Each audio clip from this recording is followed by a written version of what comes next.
Hello दोस्तों, आज की मूवी में मैं आपको एक ऐसे आदमी की स्टोरी बताने जा रहा हूँ जिसे सुनकर आप भी हिल जाओगे, क्योंकि इस आदमी ने इस मूवी में सबसे ज़्यादा लड़कियों को पेल दिया है और ये जिस भी लड़की को पेल देता था उस लड़की की शादी हो जाती थी। इसलिए सभी लड़कियां इसे रिश्ते वाली मौत से समझकर खुशी खुशी अपनी गुफा के दर्शन करा देती थी। तो मूवी की स्टार्टिंग में हम कुछ बच्चों को देखते हैं जो बॉटल घुमाने वाली गेम खेल रहे होते हैं।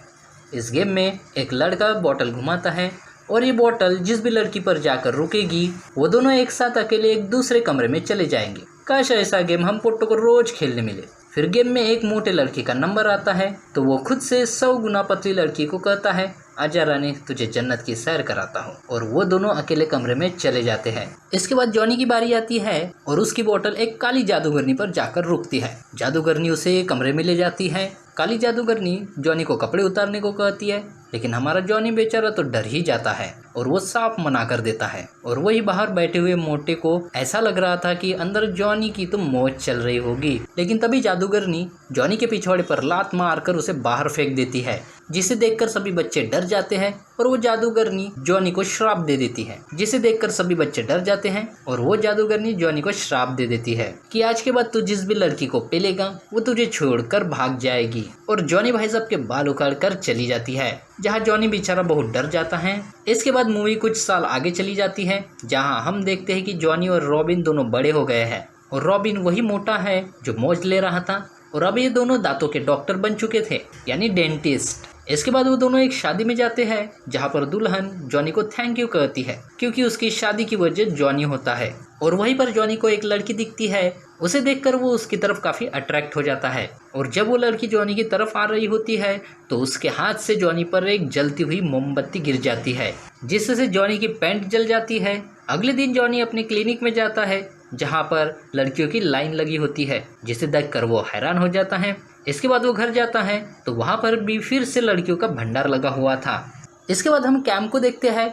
कैम वही है जिसने जॉनी पर मोमबत्ती गिराई थी और वो पेंगुइन की देखभाल की जॉब करती थी। एक दिन जब वो पेंगुइन को खाना खिला रही होती है तो एक पेंगुइन आकर उसे गिरा देता है और उसका एक दांत टूट जाता है।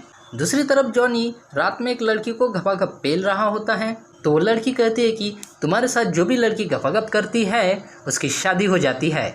जहाँ हमें पता चलता है कि शादी में वो दुल्हन क्यों जॉनी को थैंक यू कह रही थी, क्योंकि जॉनी ने उसकी गेम बजा डाली थी और इसी वजह से तो उसकी शादी हुई थी और यही वजह थी कि जॉनी के क्लिनिक में इतनी भीड़ लगी हुई थी। इसके बाद कैम जॉनी को कॉल लगाती है और कहती है कि मेरा एक दांत टूट गया है, जोड़ दोगे? तो जॉनी भाई साहब एक पप्पी की लालच में उससे क्लिनिक में बुला लेता है और उसका फ्री में इलाज कर देता है। इसके बाद जॉनी घर आता है तो उसके क्लिनिक की ही एक मोटी परी उसके घर पर आई हुई होती है और वो कहती है कि मेरा काला और डब्लू जैसा मोटा शरीर देखकर कोई भी मुझसे शादी नहीं कर रहा है, तुम मुझे पेल दो ताकि मुझे भी मेरा सच्चा आशिक मिल जाए। और वो मोटी जॉनी पर टूट पड़ती है।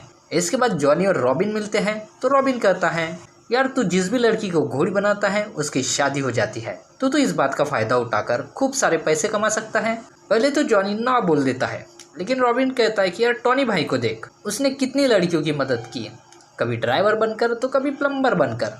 आज इसलिए टॉनी भैया को पूरी दुनिया सलाम ठोकती है।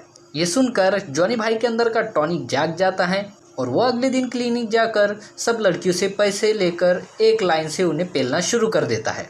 जॉनी की रेलगाड़ी कभी बेड पर तो कभी बालकनी में चलती थी, यहाँ तक कि जॉनी भैया ने पुलिस वाली को तक के नहीं छोड़ा। बस जॉनी भैया का एक ही रूल था, मौज लो और रोज लो, इसके बाद निकल लो। वही जॉनी से रॉबिन कहता है कि यार मैं तो मजाक कर रहा था, तूने तो सच में सबकी गेम बजा दी। तब जॉनी कहता है कि यार रॉबिन, मैं कैन से प्यार करने लगा हूँ, लेकिन ये बात उसे पता नहीं है। तभी रॉबिन कहता है, जॉनी मेरे दोस्त, मेरा एक काम कर दे, मेरे पीछे एक बाहुबली की दादी पड़ गई है, तू उसे खुश कर दे, मैं तेरा एहसान कभी नहीं भूलूंगा। तो जॉनी को फील होता है कि ये सब करते करते कहीं मेरे हाथ से कैन ना निकल जाए। फिर वो उसी रात कैन से मिलने निकल जाता है और अगले दिन उसके ऑफिस में फूलों का भंडार लगा देता है और पेंगुइन बनकर उसके सामने झंडू डांस करने लगता है ताकि उसे खुश कर सके। लेकिन कैन खुश होने के बजाय उसके सरप्राइज से डर जाती है और उससे लड़ाई करके वहाँ से चली जाती है। अगले दिन कैन अपने एक दोस्त के साथ घूम रही होती है तो जॉनी उसे देख लेता है। अगले दिन कैन अपने एक दोस्त के साथ घूम रही होती है तो जॉनी को लगता है कि ये लड़का उसका बॉयफ्रेंड है, तो जॉनी उसकी पिटाई कर देता है लेकिन कैन जॉनी की हरकतों को देखकर गुस्सा हो जाती है और कहती है कि आज के बाद मेरे पीछे मत आना। और बेचारा जॉनी बहुत ज़्यादा उदास हो जाता है। इसके बाद उसे एक बोतल रोड पर घूमती हुई नजर आती है तो जॉनी को काली जादूगरनी का श्राप याद आता है और वो सीधा रॉबिन के घर पर चला जाता है और वहाँ से वो दोनों काली जादूगरनी के घर पर जाने के लिए निकल पड़ते हैं। वहाँ जाकर जॉनी जादूगरनी से माफ़ी मांगता है और वो जादूगरनी कहती है, यार वो तो मैंने बचपन में ऐसे ही बोल दिया था, वो बस एक मजाक था। और जॉनी को मशवरा देती है कि तुम कैम को उसके हालात पर छोड़ दो, अगर वो तुमसे प्यार करती होगी तो वो खुद ही तुम्हारे पास आ जाएगी। और थोड़े दिनों के बाद जॉनी को पता चलता है कि कैम हमेशा के लिए देश छोड़कर जा रही है। तो जॉनी पूरी जी जान लगा देता है एयरपोर्ट पर कैम से मिलने के लिए। और जब वो उससे मिलकर कहता है कि मैं तुमसे बहुत ज़्यादा प्यार करता हूँ, तो कैम भी कहती है कि बाबू मैं भी तुम्हारे साथ सस्ती वाली आशिकी 3, 4, 5 बनाना चाहती हूँ। और वो दोनों एक दूसरे को किस करते हैं। जॉनी को अपना सच्चा प्यार मिल जाता है। अब वो दोनों पेंगुइन के पास खड़े हुए होते हैं तो काली जादूगरनी अपना जादू वाला बॉक्स निकालती है और उसमें से जॉनी की डॉल पर लगी हुई पिन निकाल देती है और वो अपना श्राप वापस ले लेती है। और यहीं पर ये मूवी ख़त्म हो जाती है।